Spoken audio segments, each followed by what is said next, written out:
berjalan hanya di jalanmu, mendengar hanya suaramu.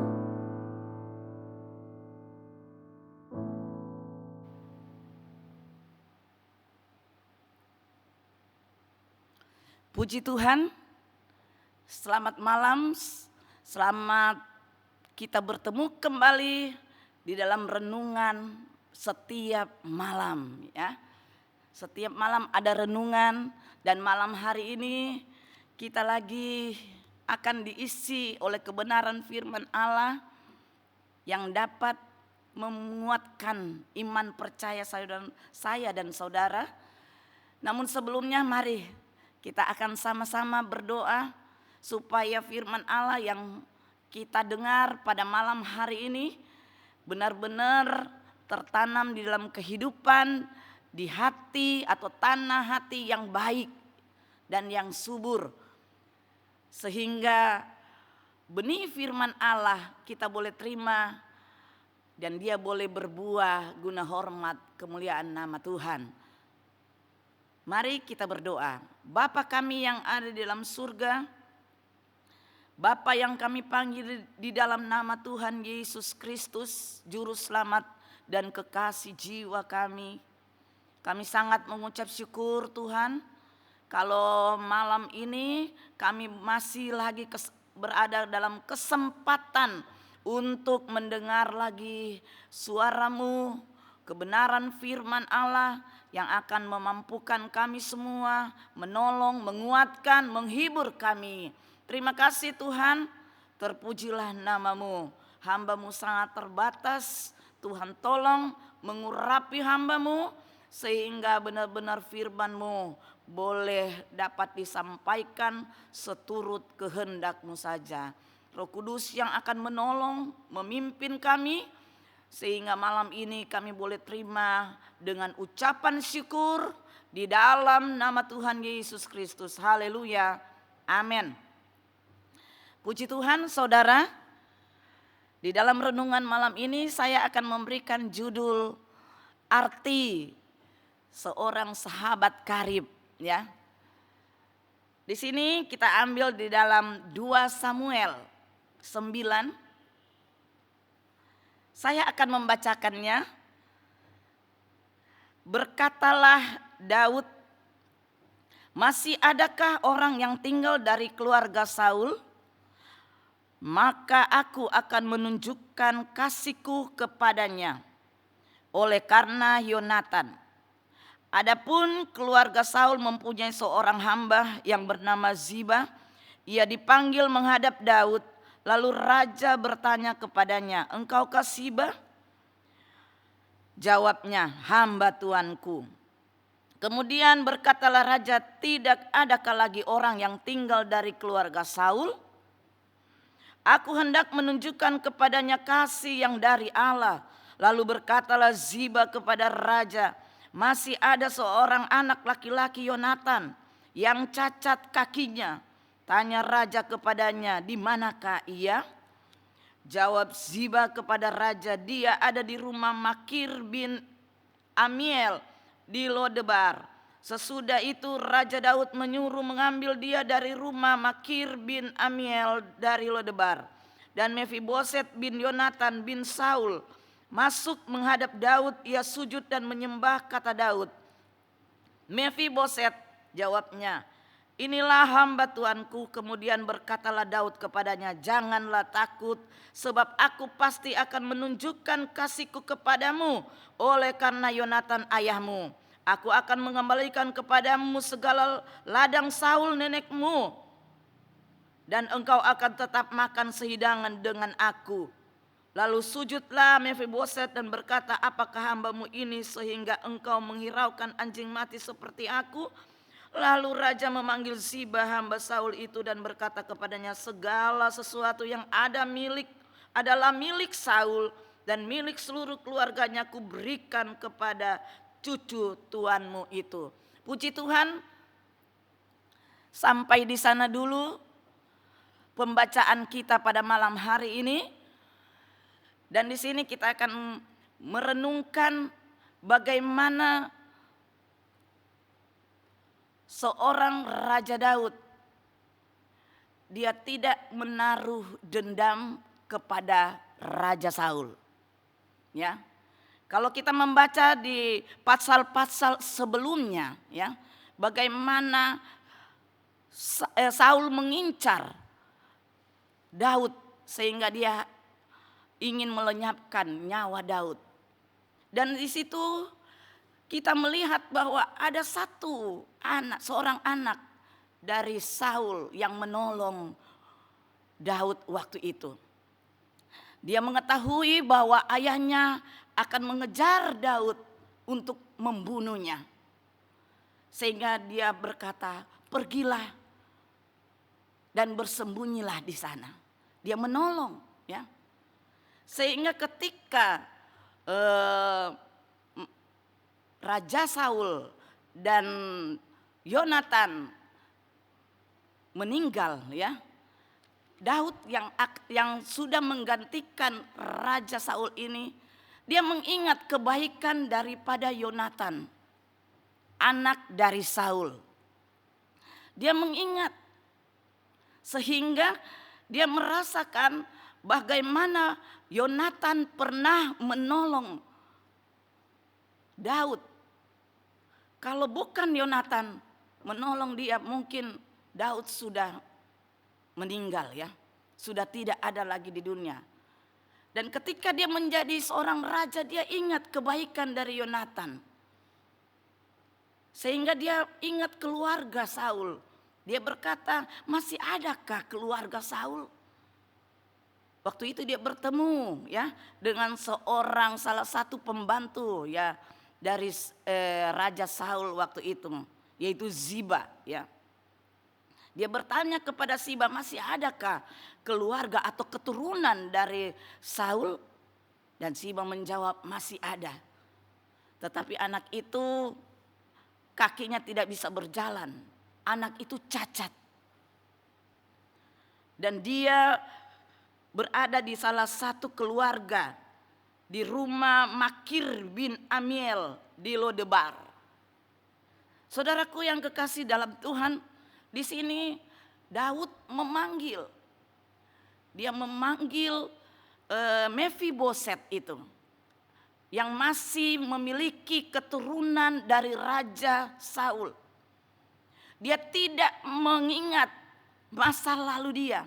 Dia tidak mengingat bagaimana kakeknya itu memperlakukan dia tidak baik.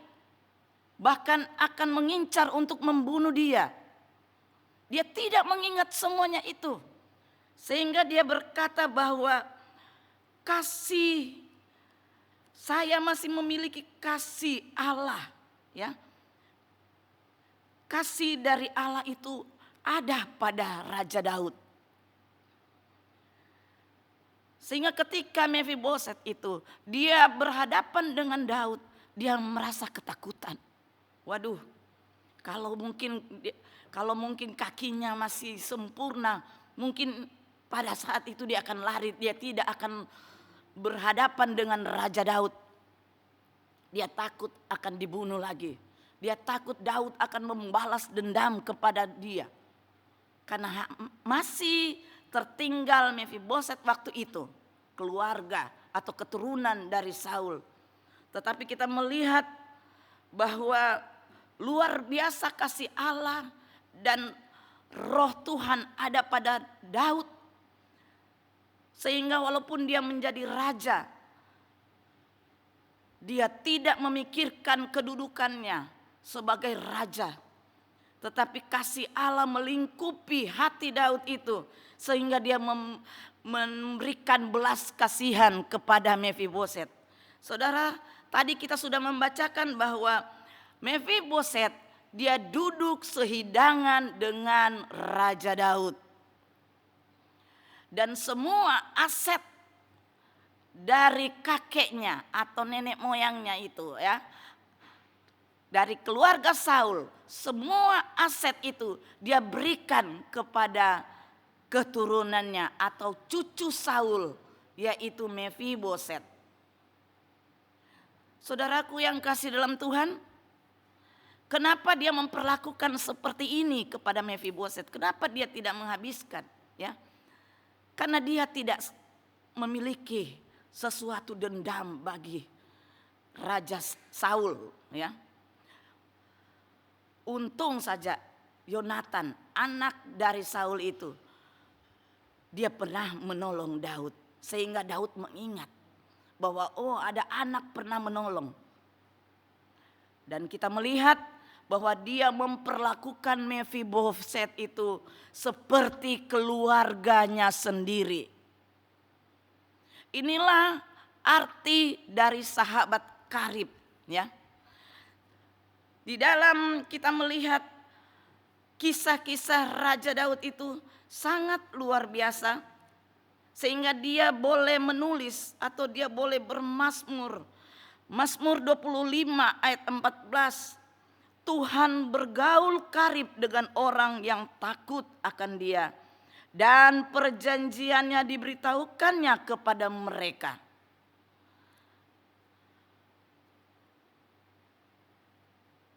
Sahabat karib yang masih di dunia saja kita bisa mengingat kebaikannya, apalagi Tuhan yang saya dan saudara sembah. Dia adalah sahabat karib yang tertinggi di dunia ini. Sehingga Daud masih berkata, Tuhan bergaul karib dengan orang yang takut akan Dia, dan perjanjiannya diberitahukannya kepada mereka. Puji Tuhan. Mari ibu bapak saudara saudari semua, kita mau bergaul karib dengan Tuhan, sehingga ketika kita memerlukan pertolongan, kita datang kepada Tuhan, kita berseru kepada Tuhan, maka Tuhan akan menolong kita, Tuhan akan membela kita.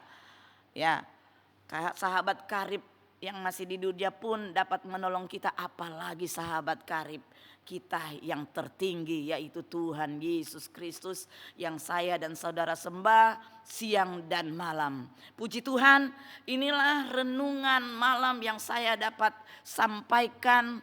Biarlah lewat kebenaran firman Allah ini kita akan melihat bahwa ketika kita bergaul karib dengan Tuhan, maka Tuhan yang sendiri akan membela kita dan menolong, ya, sehingga kita akan memiliki kasih, ya, kasih yang sempurna, kasih yang dari Allah. Dan Roh Kudus selalu menolong kita, menuntun kita, sehingga kita memiliki kasih yang sangat luar biasa.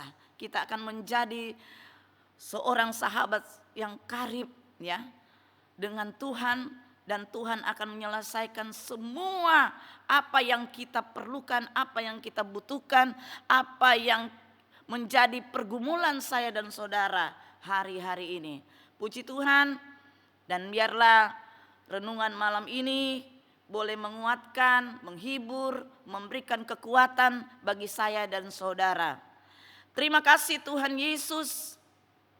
Kami sangat bersyukur kepada Tuhan kalau firman ini datang kepada kami lagi, dan kami boleh mengerti apa yang Tuhan mau dalam kehidupan kami.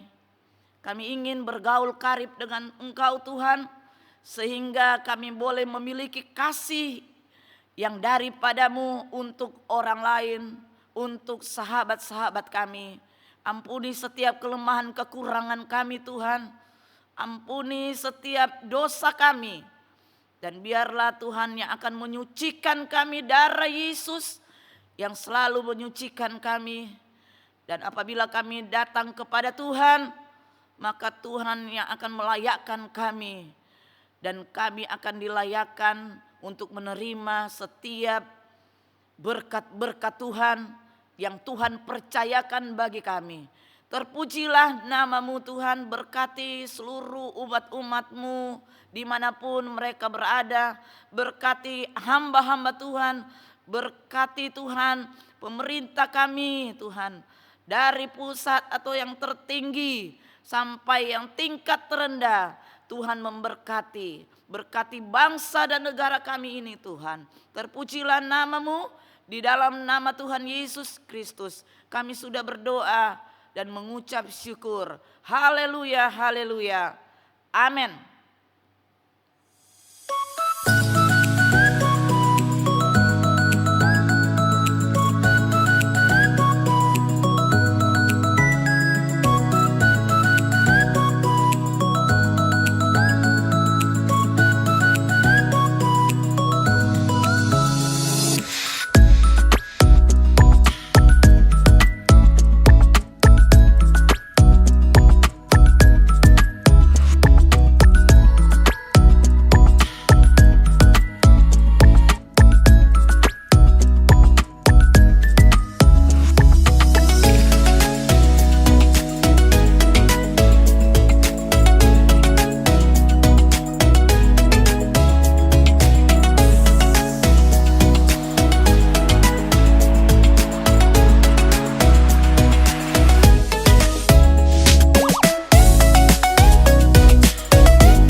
Gerejaku adalah rumahku.